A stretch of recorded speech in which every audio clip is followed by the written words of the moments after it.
The fingers you have used to dial are too fat.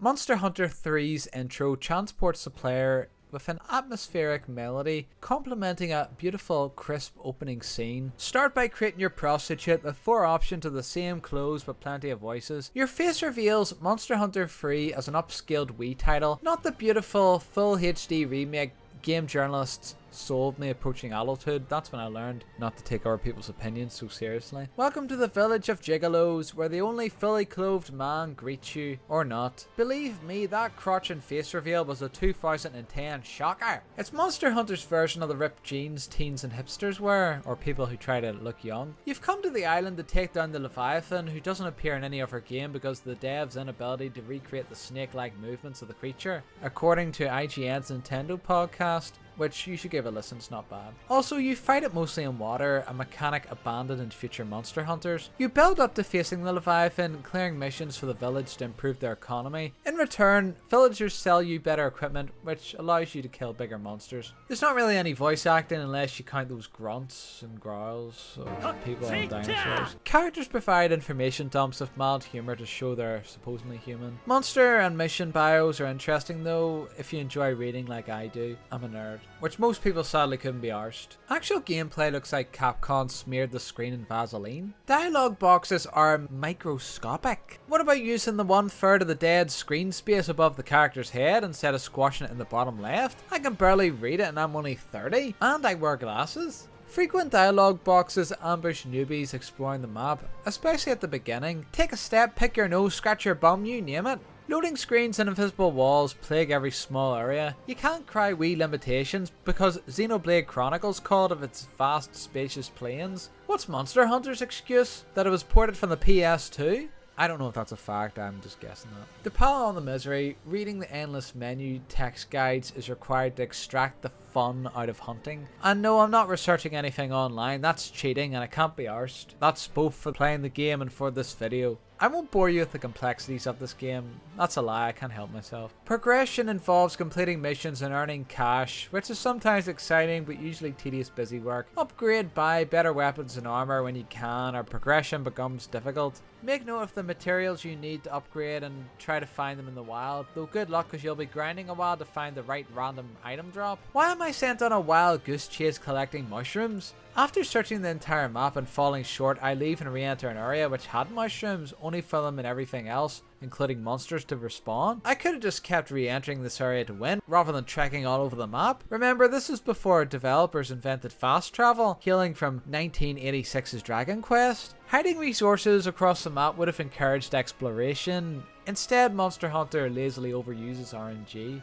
That's random number generation for you casuals out there. It's a little immersion breaking when the same monster appears in the same position in the same areas, as is your man or woman jumping off the steep cliff and landing on their feet without an injury. Yet a bit of cold or warm weather slowly drains their life force.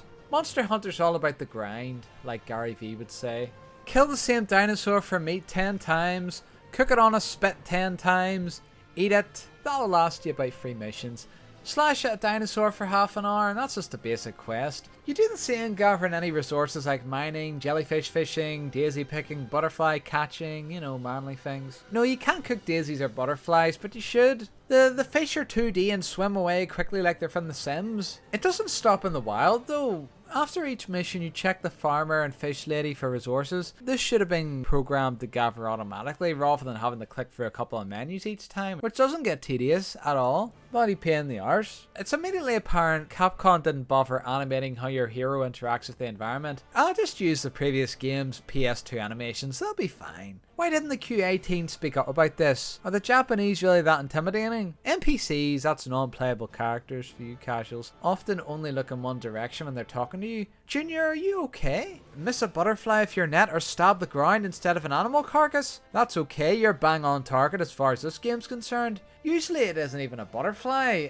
I caught a flying worm. Press A on this flat ground to spawn a dinosaur egg? Come on guys. This bad practice is still happening today with modern Japanese role-playing games. That's JRPGs for you casuals like Genshin Impact. No, I'm not getting into the debate of what constitutes as an RPG. Other people have done that. That's what most people know these types of games as. If we're gonna call them action-adventure games with RPG elements, the big dog games media websites in their ivory towers need to set the example, which won't happen. Back on topic, upon completing a mission, the cameraman or woman, I'm not a sexist.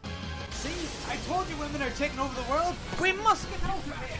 Takes a break, leaving the camera to spin out of control. A tad awkward when monsters are still attacking. You're left waiting up for a minute until you can warp away. Use it productively, those stones ain't gonna pick themselves up. Before returning to the village, your hunter flexes like a young boy, showing his dad how strong he is. Monsters can't touch you, instead awkwardly pushing you upon launching an attack. Each mission rewards items which you can collect individually. No take all button here, Capcom doesn't know how to make one. They're a small games company. Despite the jank, critics give Monster Hunter a top rank. Why? Because it's a diamond in the rough. It's important I mention this, despite Monster Hunter being a slog, especially in the beginning. Persevere, you do hunt monsters, combat's awkward, especially if the heavy weapon. Both me and the enemy share a game of chicken as we both blatantly miss the target. Preparing to fight a big beastie is an intricate game of chess, so bring the right equipment for the job. What weapon and armor is best suited against a big monster? What support items do you need? Do you have any potions or food? Big fights typically last at least 10 minutes if you're lucky. Try to attack the weak point for more, not massive, damage, since bosses are damage sponges. Dodge, block, then repeat in a battle of endurance. Chase after retreating mon and know when to retreat yourself. If you chip at a monster long enough, a piece of flesh may fly off at the end of its tail or mouth. This is cool and happens rarely, so it doesn't get old. Unlike a lot of modern games, they overuse like a big flashy explosion or something flying off to keep the players engaged, keep the kids, low attention spans, you know, ticking. There's nothing sweeter than the taste of victory, downing a large meat sack and reaping the spoils. Smaller carcasses vanish quickly, so reap quick. There's a plethora of weapons to choose from, including big swords, small swords, long swords, a giant hammer. Whoops, that's my porn. I'll just get out of that now. Other highlights of the hunting horn, which sound gets irritating quick. For long range, there's the switch axe, gun lance, and bow. Who'd choose a bow over a gun? The only time it works is if Daryl for The Walking Dead, and Monster Hunter I guess, since they have bow guns.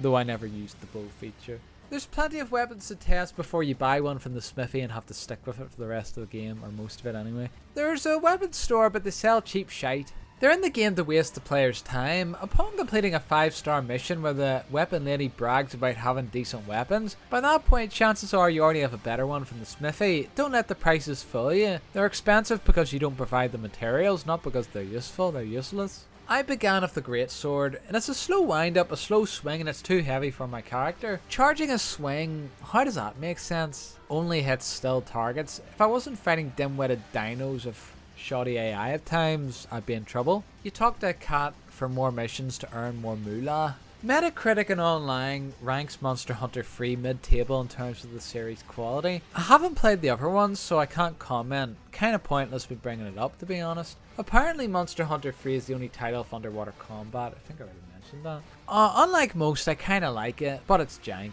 Yes, underwater is more difficult to maneuver, but that means coming up with new tactics to win. I enjoy using my loaf. That's your brain, not your ding-a-ling, for people who don't have boomer parents. Monster Hunter 3's aged like sour milk, but I'd still drink it. It's free milk.